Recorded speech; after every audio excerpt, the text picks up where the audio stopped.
तो ये कहानी एक ओल्ड मैन मैनर को दिखाते हुए शुरू होती है। वो बहुत ज्यादा उदास था क्योंकि उसके ग्रैंडसन की मौत हो गई थी। अपने ग्रैंडसन के मरने का तो उसे दुख था ही, साथ ही साथ उसे अपने बेटे की भी फिक्र थी। वो एक माँ थी, उसने कैसे इतना बड़ा गम सहा होगा। वो उससे मिलने के लिए उसके पास भी जाता है, लेकिन एना उसके साथ अपनी फीलिंग शेयर नहीं करती। वो ऐसा बिहेव करती है जैसे कुछ हुआ ही ना हो। अपने डैड के लिए नाश्ता बनाकर एना काम पर निकल जाती है। उसके होटल में भी सब लोग उसका दुख शेयर करना चाहते थे, लेकिन वो यहाँ पर भी किसी से कोई बात नहीं करती और इनके साथ भी बिल्कुल ऐसा ही बिहेव करती है कि जैसे कुछ हुआ ही ना हो, वो बिल्कुल ठीक हो। सीन कट होकर हमें एक ओल्ड लेडी को दिखाया जाता है जिसकी वाइफ मर चुकी है। उसकी परमिशन के साथ उसकी वाइफ को अब दफनाने के लिए ले जाया जाता है और अब अपनी वाइफ के मर जाने के बाद ये बिल्कुल अकेली रह चुकी थी। इसके बाद हम एक फैमिली से मिलते हैं जिसमें हस्बैंड का नाम डेविड और उसकी वाइफ एवा थी। उनके 2 बच्चे भी थे। ये एक हैप्पी फैमिली थी जो अपना हर दुख, अपनी हर खुशी एक साथ सेलिब्रेट करते थे। आज डेविड के बेटे का बर्थडे था और इन लोगों ने प्लान किया था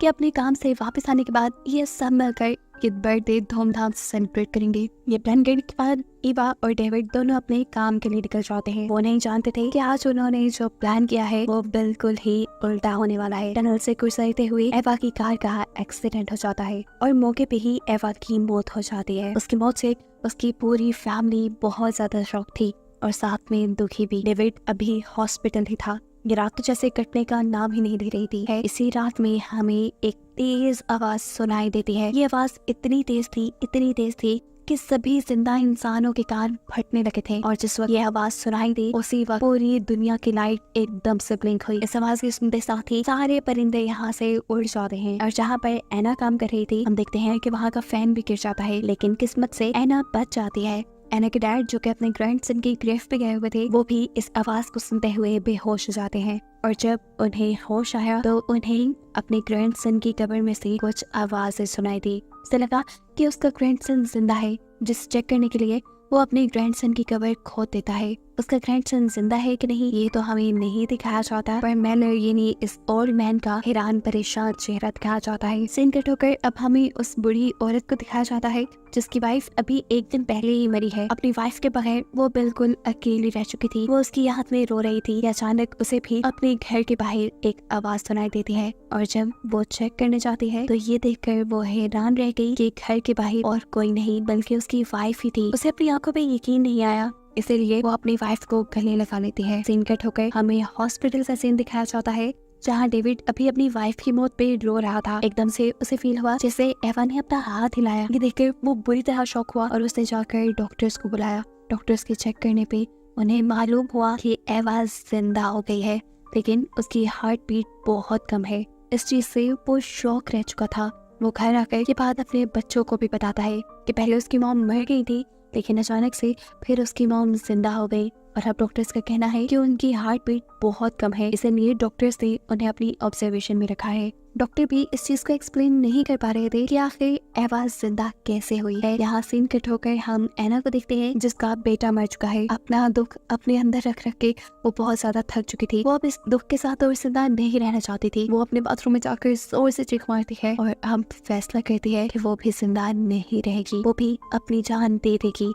ये सोचते हुए वो एक प्लास्टिक रैप से अपना मुंह रैप कर लेते हैं। इससे पहले कि वो मर जाती ठीक टाइम पर यहाँ उसके डैड आकर उसके मुंह से ये रैप उतारकर उसे बचा लेते हैं। असल में उसके डैड उसके बेटे को कब्र से निकाल लाए थे जो कि जिंदा था और वो यही बात अपनी बेटी को बताने आए थे। वो अपनी बेटी का हाथ पकड़कर उसे उसके बेटे के रूम में ले जाते हैं जहाँ वो भी अपने बेटे को जिंदा देखकर बहुत ही ज्यादा खुश थी। ये जितने भी मरे हुए लोग जिंदा हुए थे ये लोग काफी अजीब थे दिखने में भी और हरकतों में भी। एवा जो कार एक्सीडेंट के बाद जिंदा हुई थी, जिस हालत में कार एक्सीडेंट के बाद वो मरी थी उसी हालत में वो जिंदा हुई थी। वो बूढ़ी औरत जो जिंदा हुई थी क्योंकि वो एक दिन पहले मरी थी इसीलिए उसकी बॉडी ज्यादा खराब नहीं थी सिवाय उसकी आंखों के, जबकि एना का बेटा वो तो काफी दिन पहले मरा था इसीलिए उसका जिस्म काफी ज्यादा सड़ चुका था। उसके जिस्म से स्मेल भी आ रही थी। उसके ग्रैंडपा जब उसे घर लेकर आए तो उन्होंने उसे नहलाया भी, लेकिन ये स्मेल आना बंद नहीं हुई। एना अपने डैड से कहती है हमें इसे हॉस्पिटल लेकर जाना चाहिए, इसकी हालत ठीक नहीं, लेकिन उसके डैड मना कर देते हैं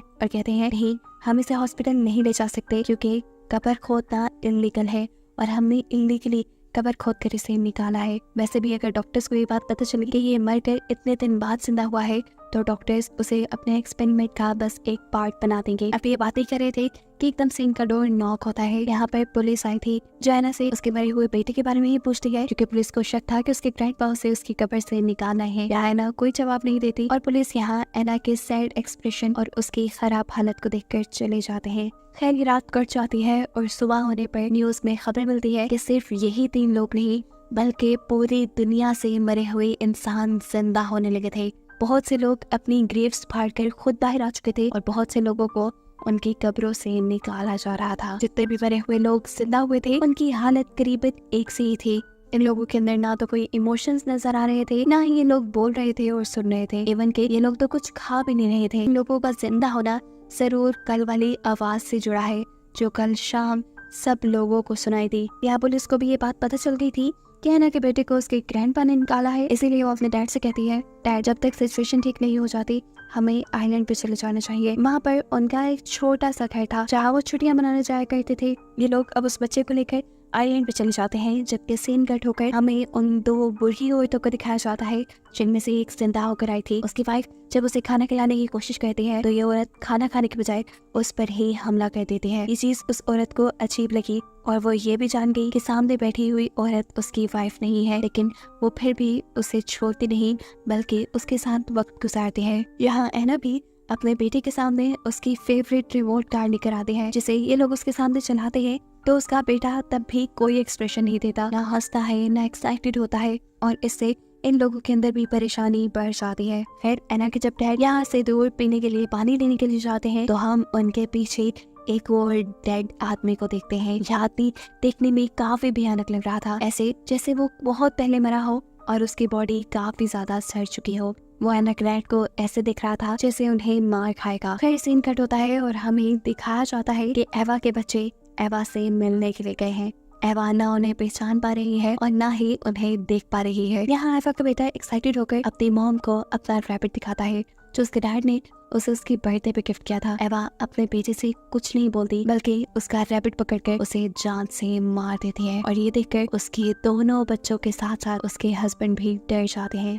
एवा की बेटी अब ये बात समझ चुकी थी कि ये औरत जो उनके सामने बैठे हैं ये उनकी मॉम तो बिल्कुल नहीं है। सीन कट होकर हमें आइलैंड पे दिखाया जाता है कि अब एना को भी वो डेड इंसान नजर आने लगा था जो उसके डैड के पीछे हमने देखा था। एना उससे बुरी तरह डर गई और उसने अपने खिड़की दरवाजे सब बंद कर लिए। जैसे ही एना के डैड वापस आए तो एना ने उसे डेड मैन के बारे में बताया। एना के डैड कहते हैं, रुको फिक्र न करो, मैं पूछ कर आता हूँ उसे। एना अपने डैड को रोकती रह जाती है कि प्लीज आप बाहर न जाए, लेकिन एना के डैड उसकी एक बात नहीं सुनते और बाहर जाते ही वो डेड आदमी एना के डैड के ऊपर हमला करके उन्हें बुरे तरीके से मार देता है। ये खौफनाक मंजर एना को इतना डरा देता है कि एना का 1 सेकंड रुकना भी यहाँ मुश्किल हो गया था। वो अपने बेटे को गोद में लिए यहाँ से बोट में भाग जाती है। पानी गहरा था जिसकी वजह से उस डेड इंसान ने उसका पीछा नहीं किया। सीन कट होकर हमें उन ओल्ड लेडीज को दिखाया जाता है जहाँ डेड ओल्ड लेडी अपनी जिंदा वाइफ को मार चुकी है। साफ मतलब था कि ये जितने भी लोग जिंदा हुए थे ये लोग इंसानों को मार रहे थे। इसके पीछे क्या मकसद था ये खुलकर सामने नहीं आया। शायद ये डेड लोग ज़ॉम्बीज़ बन गए थे। कहानी के आखिरी सीन में हम एना को देखते हैं जो दरिया के जरिए अपने बेटे को लेकर दूर जा रही थी। वो भी ये बात जान गई थी कि उसके पास जो है वो उसका बेटा नहीं है बल्कि कोई और है जिसे आखिरी मर्तबा सीने से लगाते हुए वो पानी में छोड़ दी थी। उसने अब सच्चाई को एक्सेप्ट कर लिया था। जो नेचर ने उससे ले लिया था उसने वो नेचर को वापस कर दिया था। ऐसे उसकी जान किसी भी खतरे में आने से बच गई और हमें उसे देखते हुए ये सबक मिला कि जो अपनी सिचुएशन को जितनी जल्दी एक्सेप्ट कर लेता है उसके इस दुनिया में सर्वाइव करने के चांसेस बहुत ज्यादा बढ़ जाते हैं। कोई भी जाने वाली चीज लौट कर नहीं आती और जो उन चीजों में ही खोए रहते हैं वो मर जाते हैं, बिल्कुल उस ओल्ड लेडी की तरह।